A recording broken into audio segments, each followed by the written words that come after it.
seems like we skied over something. Our goal today is to develop a framework that promotes collaboration, coordination, and incentives that will yield breakthroughs for long-term sustainability and cost-effective energy supply for both developed and developing nations while reducing carbon emissions. So when we decided to put together our framework, we wanted to look at some of the common objectives and constraints that the emerging markets as well as the developed markets face. And reliable energy at low costs is, we believe, definitely a common objective, as is maintaining at a minimum current levels of consumption and then even further improving standards of living. Some of the common constraints that we feel exist are definitely the higher costs with renewable energy and the time required for research and development. Some of the other considerations that we wanted to keep in mind when we were developing our framework were the integration issues with renewable sources, how they can sometimes, can be less reliable, definitely more expensive, and the different incentives that are faced between the business side, the government side, and the consumer side.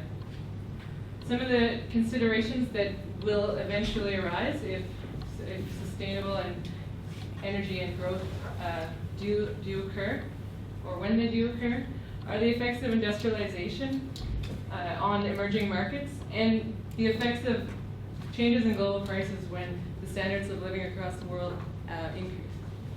The other issue that we wanted to make sure we considered was the issue of the zero-sum game we face for non-renewable resources. A couple other considerations is in looking for solutions, we wanted to make sure we factored in the global influence of business and how it's becoming a lot more powerful, and so working collaboratively with government, as well as looking at, instead of necessarily a global solution, a multi-regional strategy in terms of looking where incentives are common between the developed nations and then where incentives might be common between the developing nations and coming up with multi-regional strategies.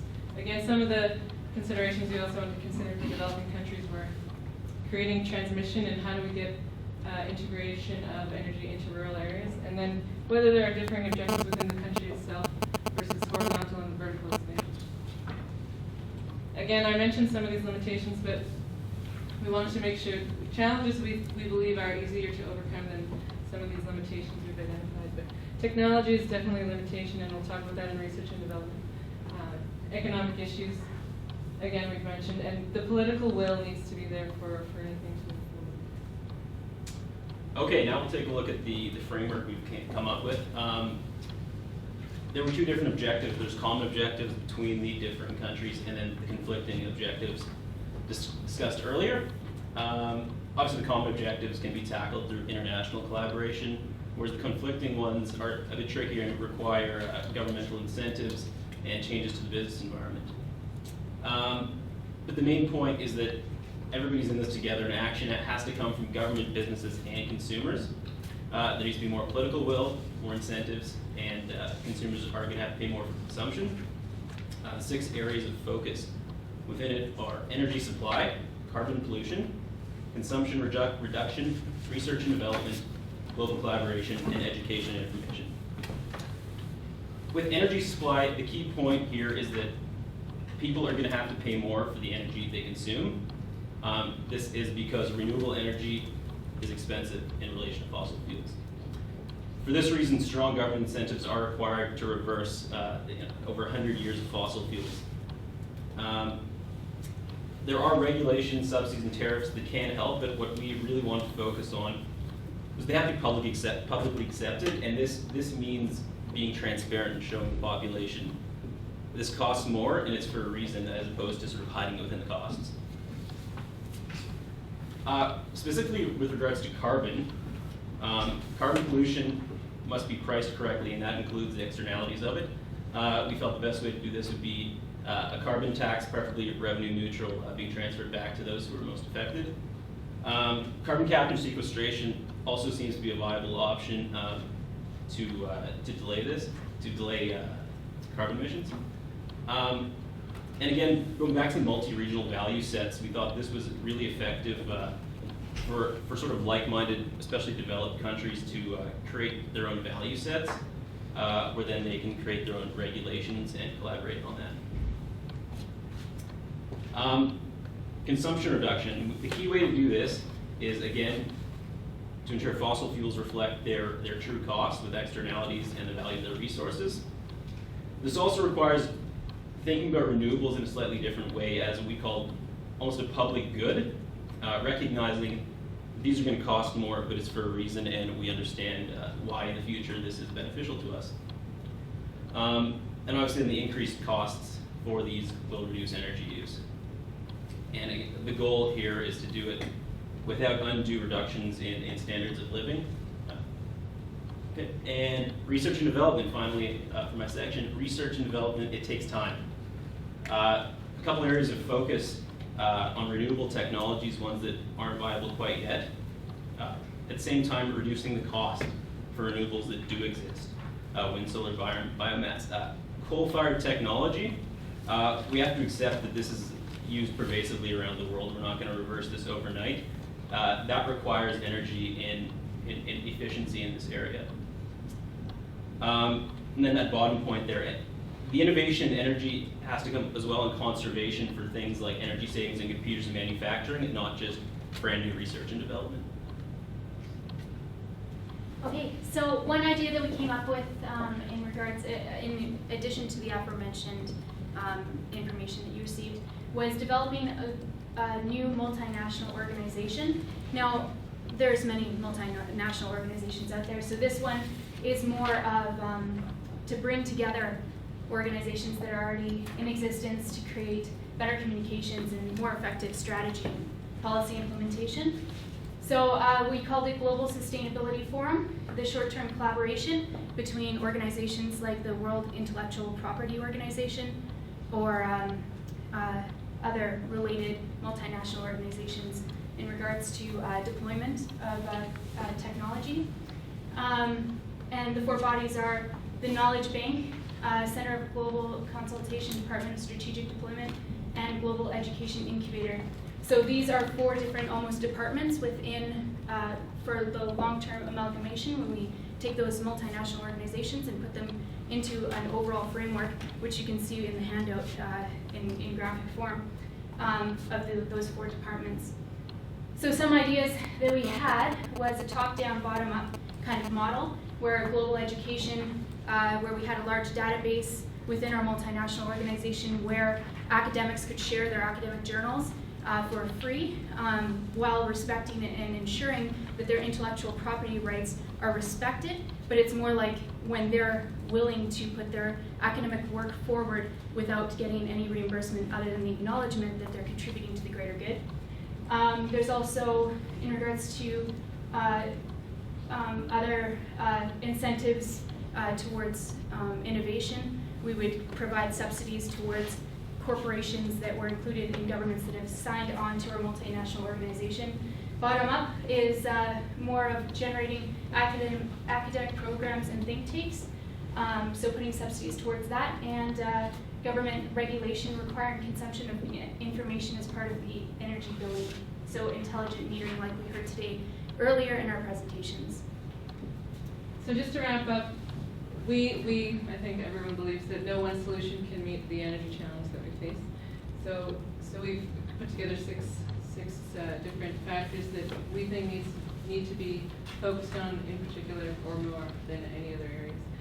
Energy supply, we need to again think of not only energy as renewable energy as a public good if we want to use it in the future, but also recognize the cost to consumers. It's going to increase, and businesses, government, and consumers are all going to be part of maintaining a renewable energy supply.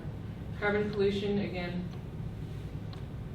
especially in if emerging markets do create or generate more say energy transportation industry, they're going to create more pollution, and over time that is just going to add to the issue.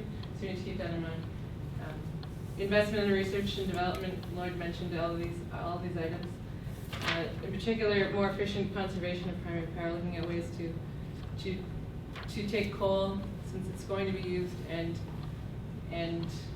make it more efficient. I think we can maybe get up to 45% conversion. Consumption reduction, as again I mentioned, people are going to need to pay more and consume less, which can go hand in hand if we want to use renewables.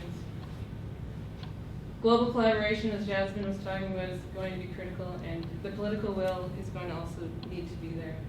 And then education and information, creating both from the top and the bottom, more information for the consumer, as well as more information to help governments in emerging markets deploy new technology. And that is the end.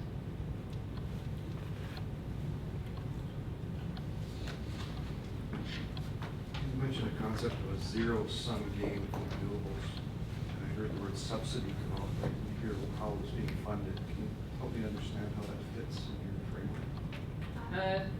I don't think we talked about them together. We were referring to zero-sum game for non-renewable resources in terms of, for us to encourage development of energy in emerging markets or in developing nations. We're going to be all after the same resources. There's a limited amount of resources. So whatever they consume, we inevitably cannot consume. So there is a maximum at this point, and from the sources that we're aware of, and knowing that the non-renewables, even if we find more, are still non-renewable, there is a maximum amount that we can use, and encouraging development in other countries does take away from our consumption, knowing that we won't get 100% renewable, and we will continue to use those, and we will continue to want to maintain our energy levels through a mix. Okay. In regards to the subsidies that you mentioned, our multinational organization, that might have been hand in hand with your question. In regards to that, it's the same structure as the United Nations in that countries that have signed on would have required payments related to their relative gross income levels. Their relative gross income. And then it would also be in regards to donations from anybody who would be willing to donate. So from other countries, from corporations, other voluntary organizations. I'm not quite sure what you do with undeveloped countries or less developed countries. You wanted consumers to pay more, and you thought that carbon should be priced correctly. So how do you price carbon correctly in developed countries, and how do you price it correctly in undeveloped countries? Why are consumers in both countries going to pay more? Well, we were looking at that in more so the developing nation, or the developed countries. So regulation. So when we were referring to regulation, it was more of a nation by nation. What's